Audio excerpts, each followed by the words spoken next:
Isang buwan na ang nakararaan ng i-anunsyo ng City Government of San Fernando, Pampanga ang muling pagdaraos ng mga tradisyon tuwing Malyaldo o mahal na araw sa syudad. Ito ay matapos ang 3 taong pagkakaantala dahil sa COVID-19 pandemic. Kaugnay nito, sinabi ni Ching Pangilinan ng Tourism Officer ng syudad na puspusan na paghahanda ng lokal na pamahalaan para sa iba't ibang kaganapan simula April 2 o sa Domingo de Palaspas.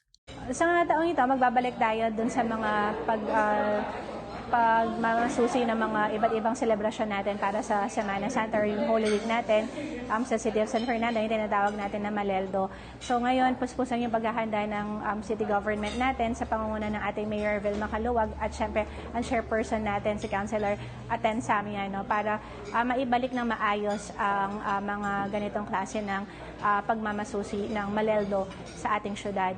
Tulong-tulong umano ang mga sangay ng city government upang tiyakin na maayos ang iba't ibang aspeto ng mga aktibidad, gaya ng peace and order at maging ang pinansya.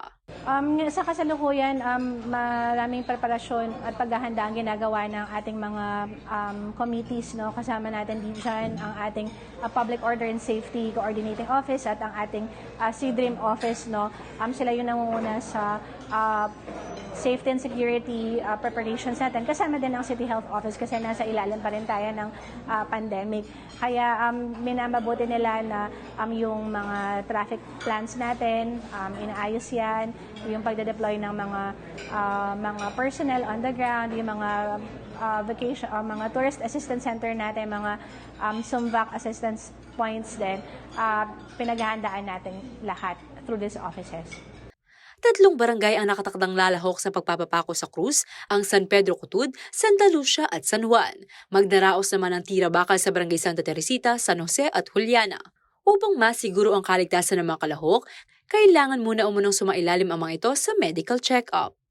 Kailangan nilang sumailalim sa medical check, at least magkaroon ng mga waiver na nasa maayos sila na pangangatawan, lalong-lalo na ngayong pandemic, no? At yung barangay ay ina-assist naman ng health office natin patungkol doon. Hanggang sa kasalukuyan, wala pa umunong pinalalistahan ng mga sasali sa crucifixion rites at tira bakal, ngunit sigurado na ang pagbabalik ng 62 years old na si Ruben Enaje ng San Pedro Cutud na nagsimulang magpapako taong 1986. Traditionally kasi meron yung mga may panata, lalong-lalo na sa pagpapapako sa krus. Kaya nakikita natin na yung ngayon wala pa kaming finalist kung sino talaga yung mga sasali, pero alam namin na si Kuya Ruben Enaje magbabalik pa rin siya kahit na 3 taon din na na-stop yung panata niya, magpapapako siya sa krus ulit sa taong ito. Hinihikayat naman ng City Tourism Office ang tourism-related establishments na magpasa ng kanilang Holy Week schedule para sa convenience ng publiko. Kabilang dito ang mga hotels, accommodation facilities, travel and tour agencies at restaurants, tourism support facilities at pasalubong centers.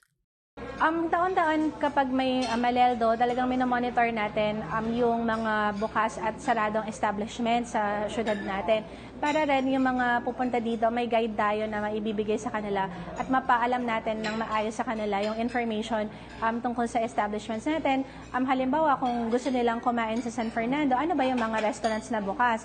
Kasi baka maraming taong dadagsa pero wala namang mga makakainan yung mga ito. The same time din yung ibang mga establishments natin na are related to services kagaya ng ating mga malls, no, yung mga hotels natin, gas stations and so on. Kailangan malaman natin yung schedule nila at maipaalam ito sa mga bibisita sa atin.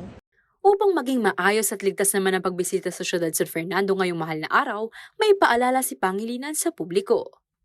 Para sa mga pupunta sa Malyaldo sa ating syudad, no, at sa Pampanga, kailangan ayusin nila yung mga ruta nila way ahead of time, no, parang paghandaan kung ano yung mga pupuntahan, no, alamin yung mga schedules, no, bago pumunta dito sa Holy Week, at alamin din kung saan kakain and so on, no, para mapaghandaan nila at make sure na bukas yung mga pupuntahan nila. Tapos dobleng kaingatan, lalong-lalo na pagpupunta sa mga crowded places, na as much as possible mag-mask pa rin tayo, at at the same time kung meron tayong mga iniindang karamdaman o kaya dahil na rin sa age natin, kung masyadong bata or masyadong matanda, dapat mindful tayo na posibleng mainit yung mga lugar na pupuntahan natin. So, you need to hydrate ourselves well and look after ourselves well.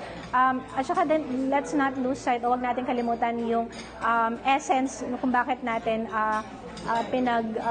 kung bakit we commemorate yung Holy Week, no? Kung bakit ito ay ating binibigyan ng pansin. Kailangan wag natin kalimutan yon, yung pagbabalik loob natin sa Panginoon bilang bahagi ng pagdiriwang ng mahal na araw. Ako si Liana Canelao, taga rito. Kasama nyo para sa CLTV 36 News. Atin to.